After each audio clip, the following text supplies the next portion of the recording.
Good afternoon. This is the middle of August, 1963, and the only tapes that have been recorded this year are the 4 teaching tapes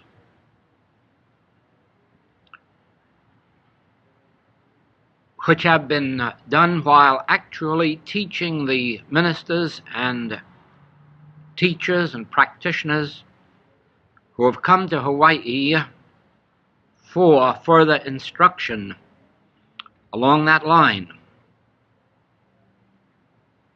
And this will be the first of an entirely new series. And I can explain it only in this way, that if you will notice, each one of our books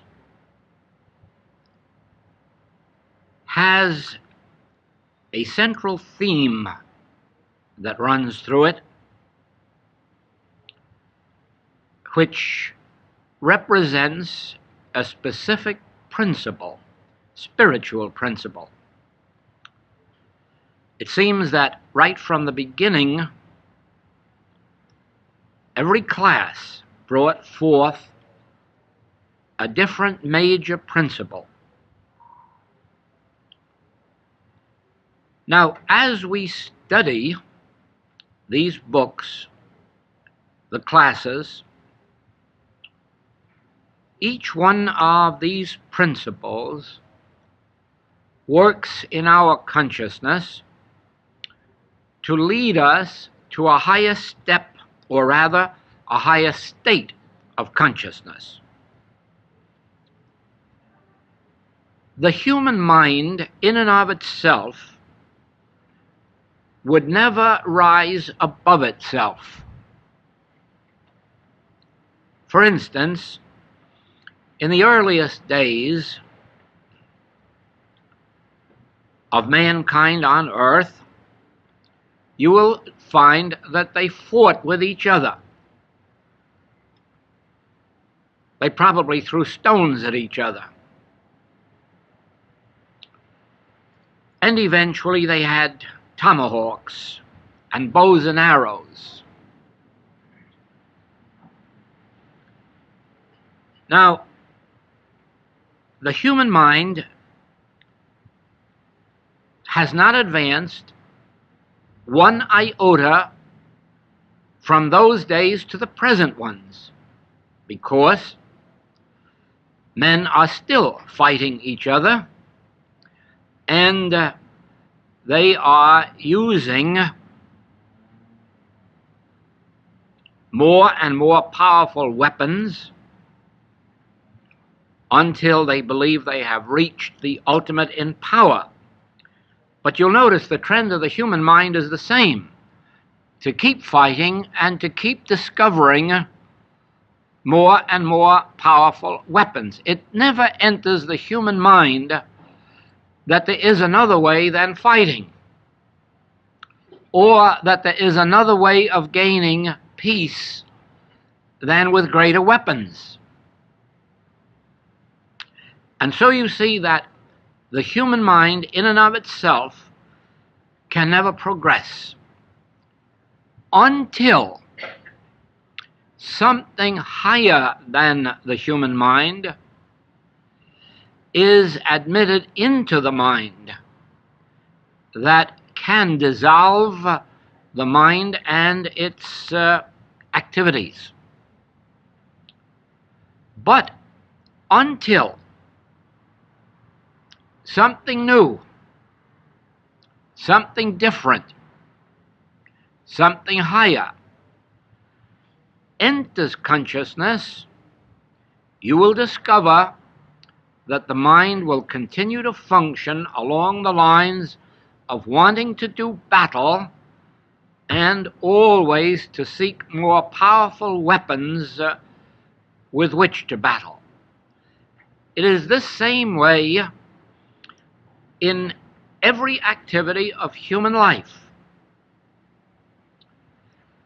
We fight disease as if it were a power, and since we began by searching for a remedy that would be stronger than the disease, we still keep on looking for remedies that will be stronger than the previous ones until we have come to the day of X-rays and medicines more and more and more powerful, but always with the same idea of fighting the disease and of overcoming it with greater and greater powers. We accept business also as an enemy, and we fight business always with greater and greater powers, greater and greater corporations, greater and greater inventions, and the human mind refuses to move out of that orbit of overcoming, destroying, using powers, always greater powers, until you just wonder where it all can end if we find greater powers than we have now.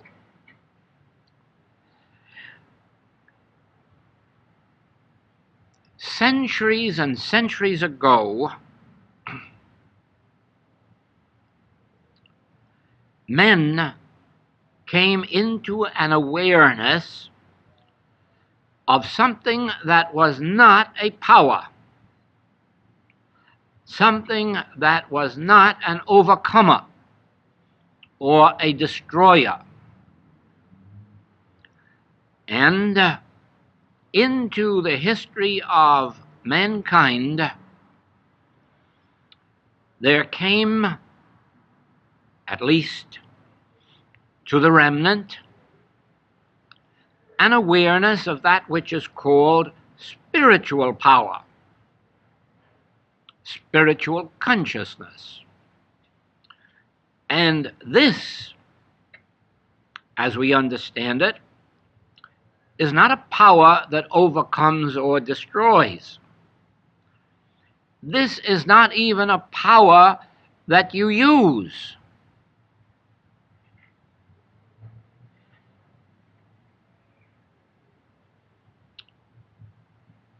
We find that, well, for our purposes, we will just start with Jesus the Christ, and we will find that he taught and revealed that which is not a power, but is a presence.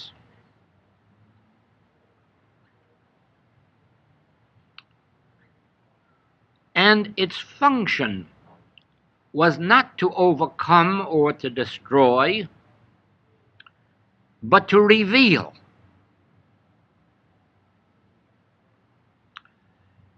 The Master never even thought of God as a power. He never appealed to God to reform sinners or heal the sick.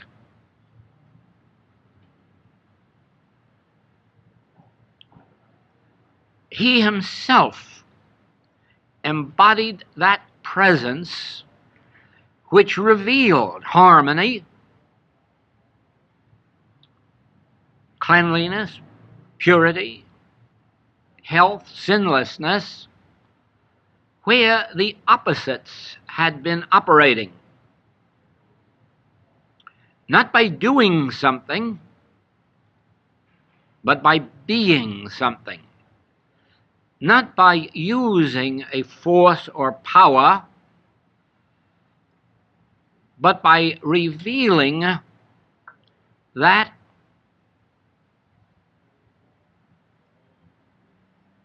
spirit. Here we come to that word. spirit, that which cannot be seen, heard, and yet which is within the nature of every individual awaiting recognition. A whole new era was opened to the world through the ministry of the Master, because it was a doing away with temporal power and a revelation of the nature of that which made temporal power unnecessary.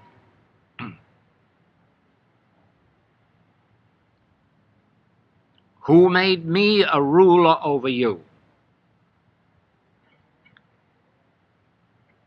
Resist not evil. Put up thy sword, because those who live by the sword will die by the sword. Those who live by temporal power will die by temporal power. Now, if we put up the sword, if we resist not evil, does that not lay us open to an attack by evil? Not according to the Master. Once you have given up your reliance, your hope, your faith in temporal power, something takes its place. Something is revealed. Something comes to light within you, to the surface, that does not destroy or overcome the enemy,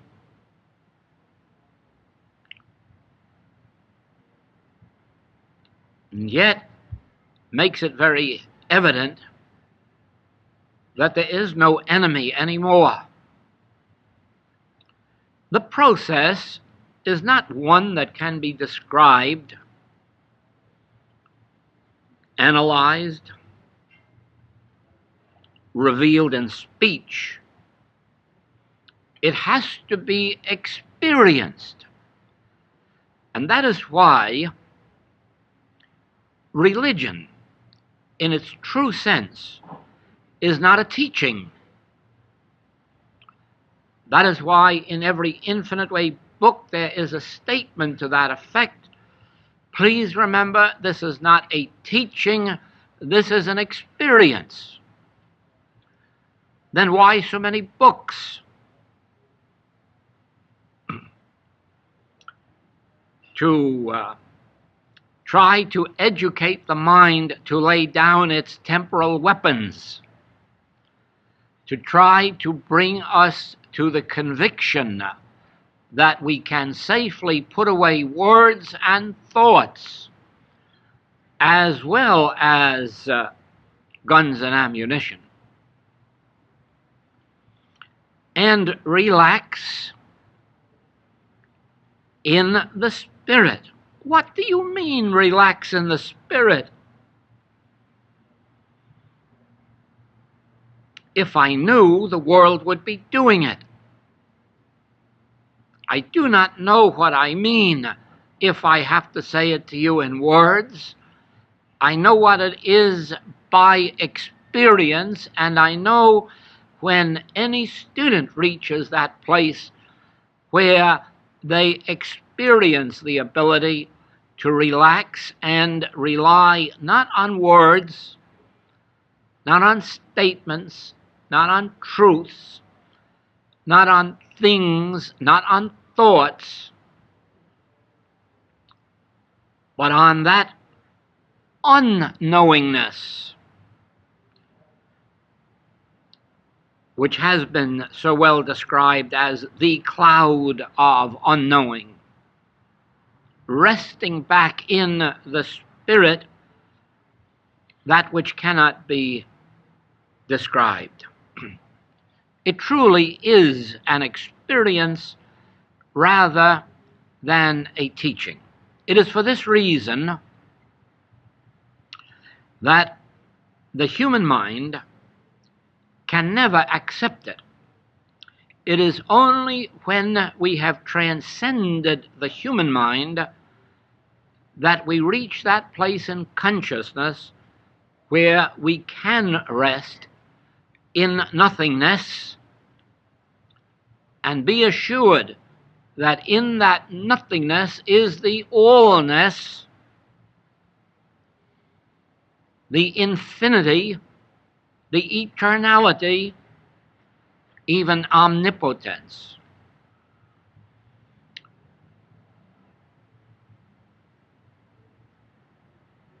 When the Master says,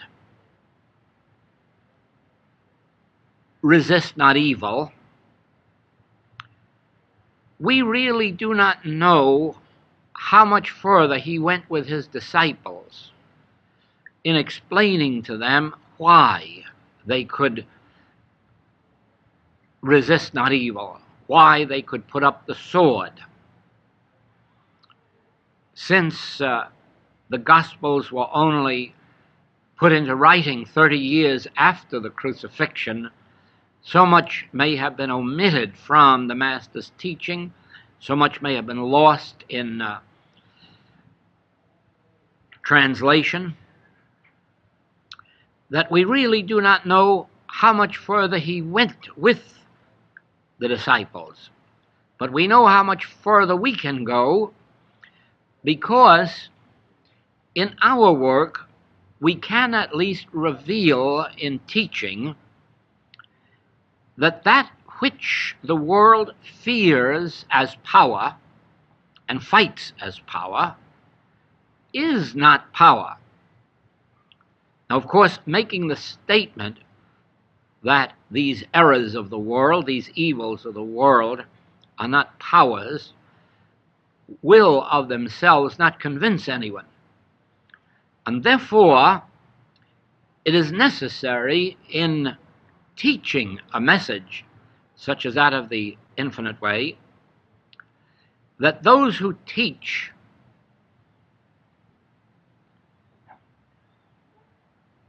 and especially when they are teaching the non-power of effect, at the same time have sufficient understanding to prove it, to reveal first in small ways, later in the larger ways, that it is actually true that the powers that the world fears are not powers. Probably a young student comes to the study with some form of illness or human unhappiness, problem of human relationships,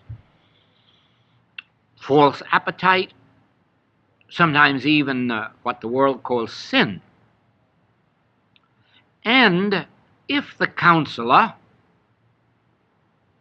practitioner, or teacher is enabled to assure that one, now let us not fear this false appetite, let us not fear this sin, and let us not enter into any judgments or condemnations about it, or let us not fear this illness, but rather let us relax for a moment in the assurance of God. Everyone in one way or another has come to understand that the word God has relationship to something supreme, something powerful, all-powerful probably, and at least the word God itself for a while enables a person to relax their fears, relax even their doubts, and bear even with pain and sin for a while, until, with the help of that enlightened consciousness of the counselor, the evil is rendered nothingness. Something takes place that we call a healing. Because now, whereas there was this evil before, now it is non-existent. And we call this a healing. More rightly, in a spiritual teaching, this should be understood not as a healing, but as a revelation of the non-power of whatever it was that we had been fearing as a power. Now, every principle with which we work tends to give us a greater confidence in the non-power of the world of effect. Every principle with which we work tends to give us a greater confidence in the real nature of individual being, of every individual, a greater confidence that every individual has within themselves a source of life, and even, where necessary, of resurrection. And this is the end toward which we are building. The realization that I, even I myself, whoever I may be, whatever the circumstances of my present condition, I myself embody a center, a point in consciousness,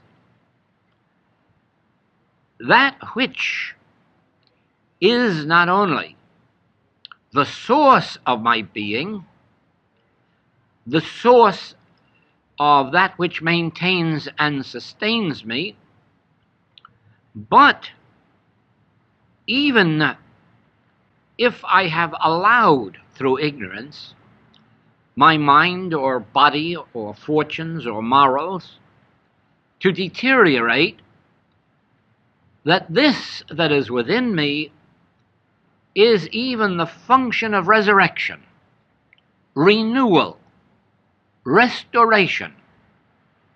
And of course, no one can come ultimately to the realization of the true nature of their being until they do recognize that we are speaking of a universal something, a something that is to be found in the saint and in the sinner, in the white and in the black, in the oriental or the occidental, in the up or in the down, because until that conviction comes within us, it cannot even function for us. As long as there is a tiny sense remaining within us that we, by virtue of our religion or our teaching or our goodness or our virtue or some other factor, that we have this and not another, it cannot function even for us. It must be recognized as universal. Now, in our recognition of this, we are recognizing that this center that is within us all, which in the Orient could be called the Buddha or the Buddha mind, Buddhi, or in the Occident could be called our Christ self or our spiritual self. The recognition of this as universal being enables us in our sainthood or in our sinner state, in our health or in our diseased state, to relax and resist the temptation to struggle and fight for the peace, the health, the freedom that we so much desire. And it is the experience of those who have remained on the path, those who have been able to resist the temptations to look back. It has been their experience that in that moment of complete relaxedness, in that moment of complete refraining from mental strife, mental struggle to achieve or to attain or to accomplish, that in that moment, which Scripture calls in the moment that ye think not, in that moment the bridegroom cometh. In that moment the spiritual awareness cometh, the illumination cometh.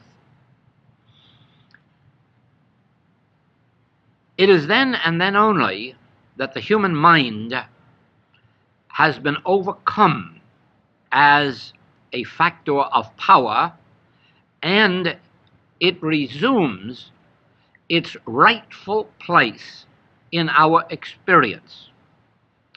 Never doubt for a moment that the human mind is a necessary part of our equipment.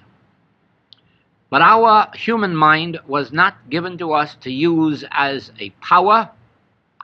It was given to us as an avenue of awareness. Through my mind, I can become aware of all that is.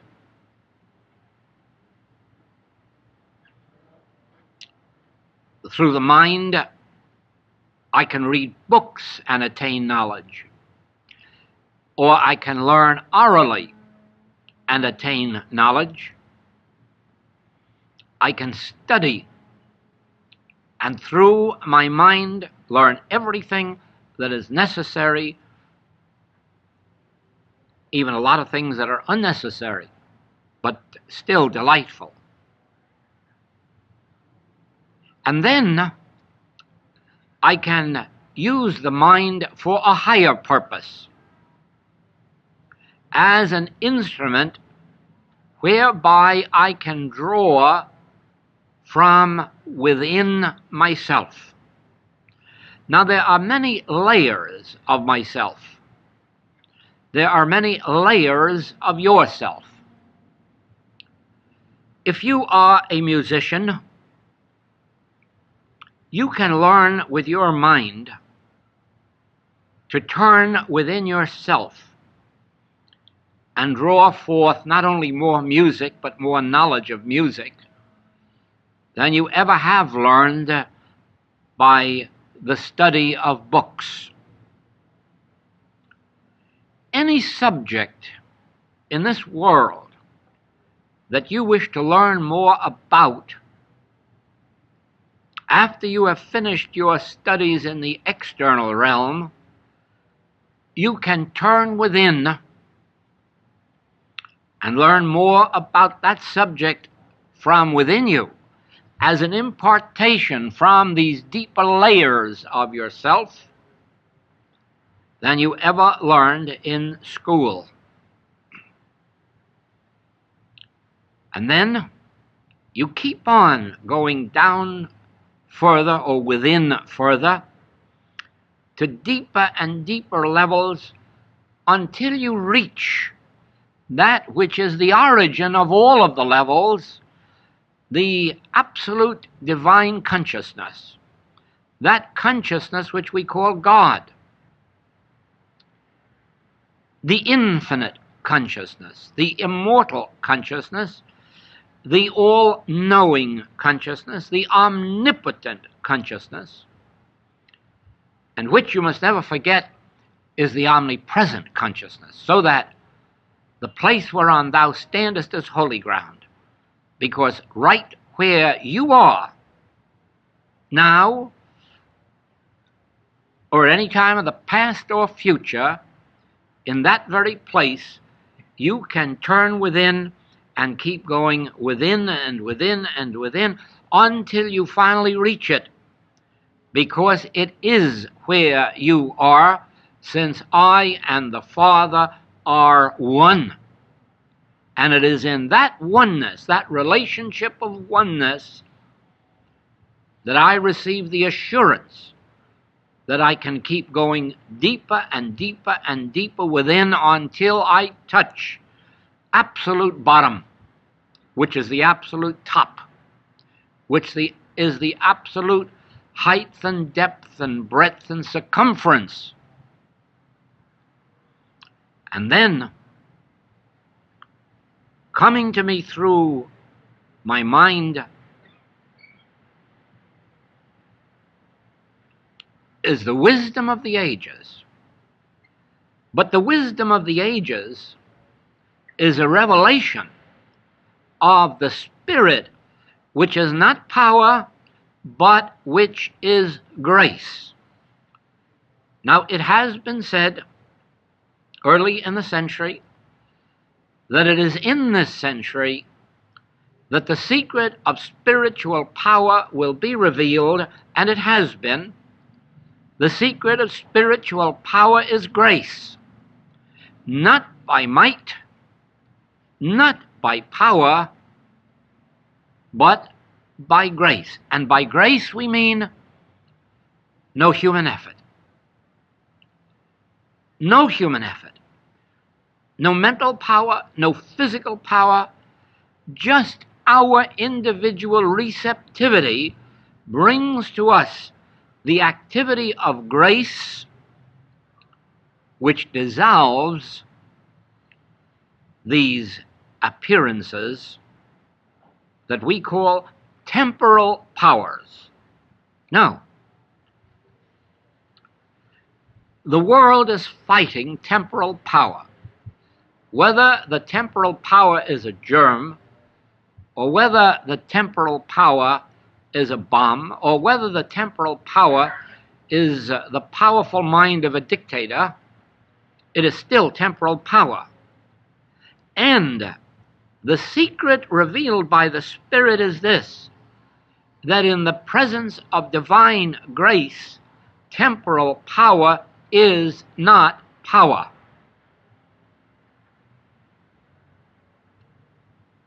We hear too many metaphysicians say, oh, evil isn't power, error isn't power, disease isn't power, sin isn't power. And they really should not make such remarks, because they are stating only a half-truth. And a half-truth can be very dangerous.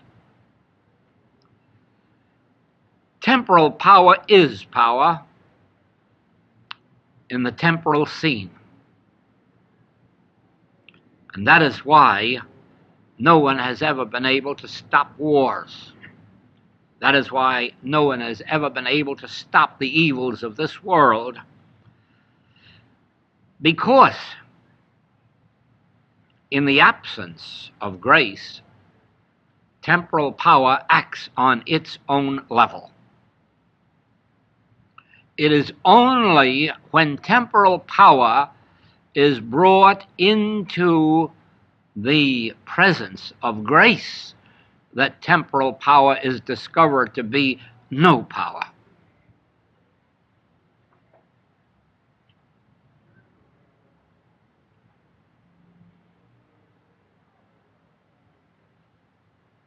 There have been many chaplains with troops in action who have proven beyond all doubt that temporal power is not power when they were there. There is a book listing such miracles.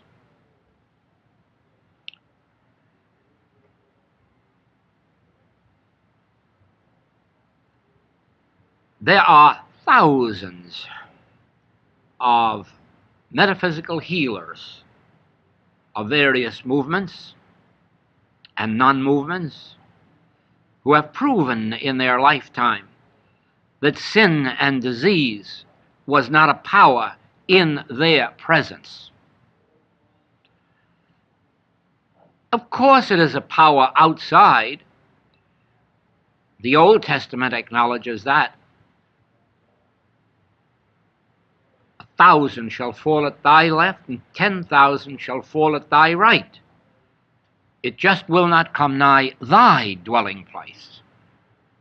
And that thy means you who abide in the secret place of the Most High, you who have put up the sword and are abiding not in power, but in grace. And Jesus Christ acknowledges the same thing in the New Testament.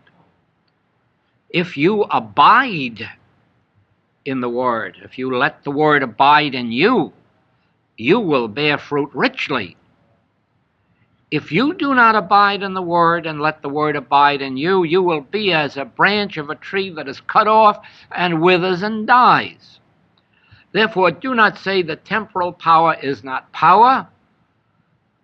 But remember always that temporal power is not power in the presence of divine grace, and divine grace is the state of consciousness that has put up the sword, that is not trying to overcome, destroy, have victories.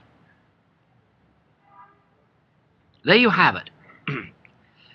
The entire secret of harmonious existence, as far as we individually are concerned, is in the attaining of a consciousness of grace. It doesn't mean that you are going to save the members of your family, or your friends, or relatives, or countrymen, except in the degree of their acceptance of the consciousness of grace. But you must acknowledge always that this gift of grace is within each individual, awaiting their recognition. Whether or not they recognize and demonstrate it in this lifetime or the next or the one after is their individual affair. It depends on their individual spiritual growth or lack of it. You see, a great part of the world has come to have faith in some kind of a God, as if there were a God who, for some reason or other, sooner or later is going to come to our rescue and save our life, or save our country, or save our cause. And generation after generation passes and it never happens, because there is no such God.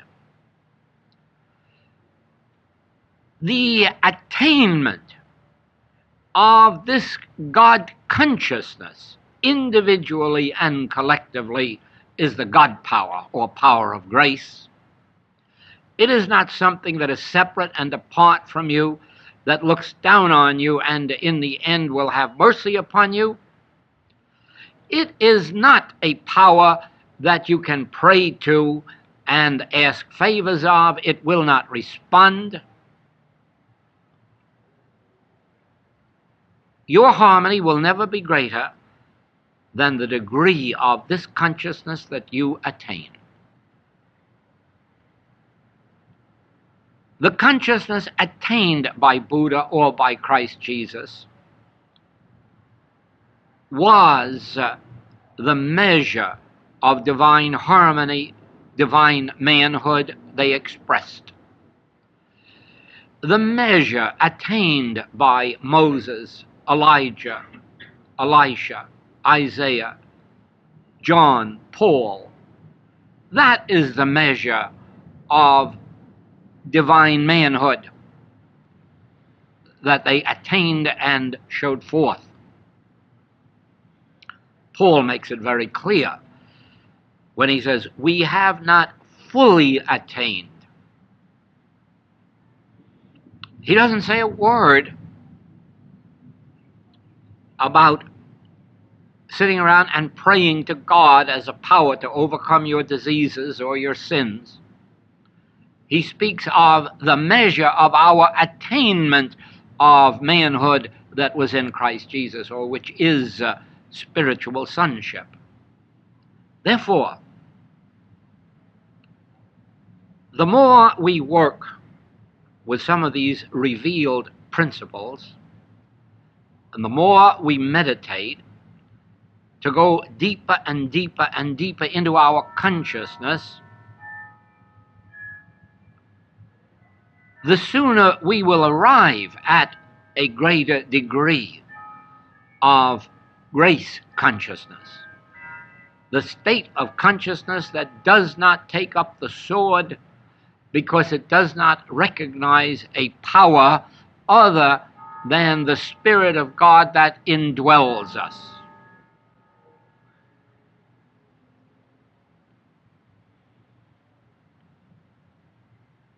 To begin with, this is an individual mission. Each person must in and of themselves raise themselves to higher levels of spiritual consciousness until they have attained a state of divine grace in which the errors of the world automatically dissolve in your very presence. Eventually, you will discover that as each one of us attains some measure of this consciousness, it is automatically lifting so many others that 10 righteous men, 10 men in a city attaining this can lift up the entire city to their level of consciousness, or to some higher level than the human level. So that we are not waiting for 4 billion people on earth all to attain this consciousness. It will be sufficient if a few here and a few there in each part of the world are raised up into a state of grace, and thereby raise up those who come within reach of their consciousness.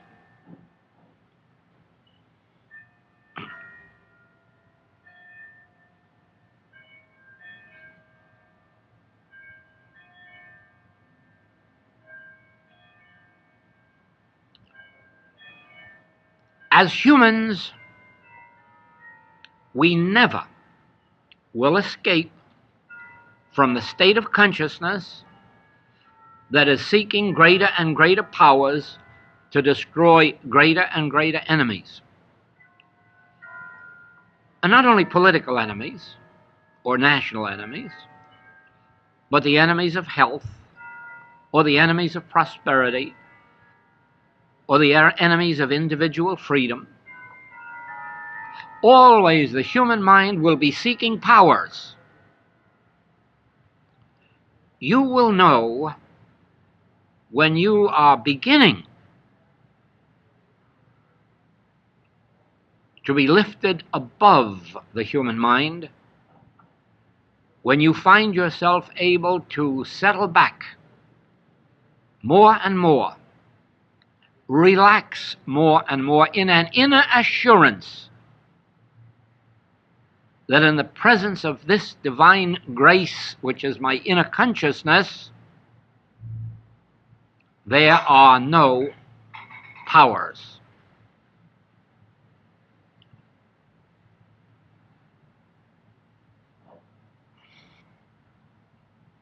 Think again, think. In the presence of this divine grace which is established within me, and which has been established within me since the beginning, since before Abraham was. In the presence of this divine grace, there are no powers. And then relax and seek no powers. No powers in words, no powers in thoughts, no powers in things. And learn with the Hebrew prophet not to fear the enemy, any enemy at any level of consciousness, because they have only the arm of flesh, and we have this divine grace, which is all it is. We, in our work, are approaching that stage or level of consciousness, individually and collectively as students, where more and more we are relaxing and resting in this inner peace. And we know why. Because it never must be blind faith. Blind faith will lead you into sad waters. You must know why you can relax in the assurance of this inner grace. And the assurance comes in words from the Master, in demonstration from the Master, and now in the degree that our teachers and practitioners can prove to you these words. I, in the midst of you, am come that you might have life, and that you might have it more abundantly. I, in the midst of you, am this grace. I have been with you since before Abraham was, and I will be with you unto the end of the world. And you have only to relax in me.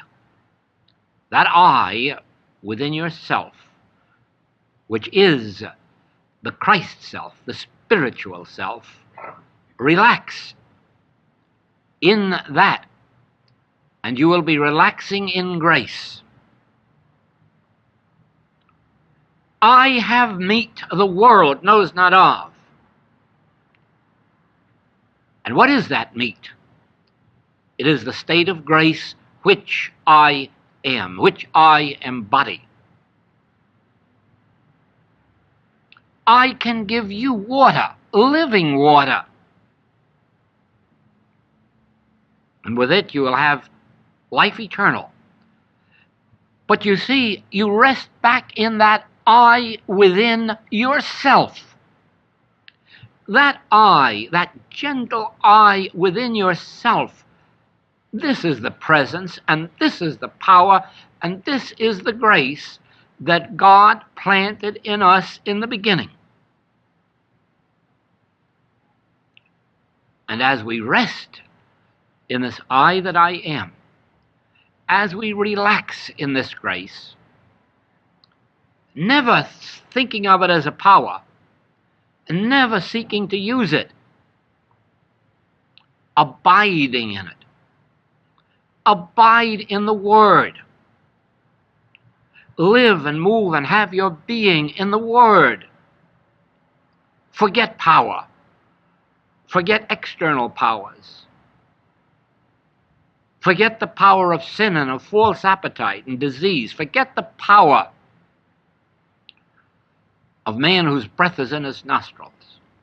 Forget the power of the mind and forget the power of the body, and abide in the Word. And as you lose all sense of power and attain the awareness of presence instead of power, the presence of the I that I am, the presence of the meat and the wine and the water, the presence of divine grace, you will find that your mind will relinquish its fears of powers. And you know, all there is to heaven is a life devoid of fears. There is no other heaven. And there is no higher heaven than the consciousness of an individual who has risen above fear. And there is no way to rise above fear if you believe that there is a power. Even if you believe there is a power that God could overcome, you still will have fears that God may not overcome it in time. Therefore,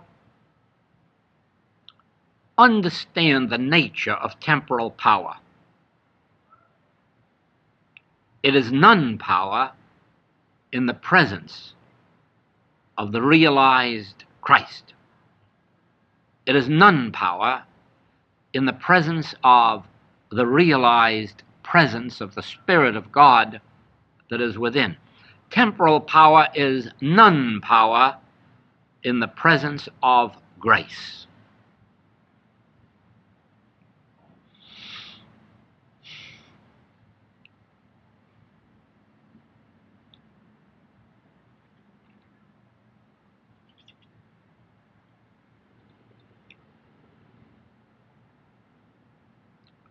And so this first tape of 1963 goes forth with the message, first of all, assuring us that we have in some measure attained this consciousness of grace, and then reminding the students of the step that must be accomplished, the attainment of higher consciousness, deeper consciousness of the nature of temporal power and of the nature of grace. Thank you.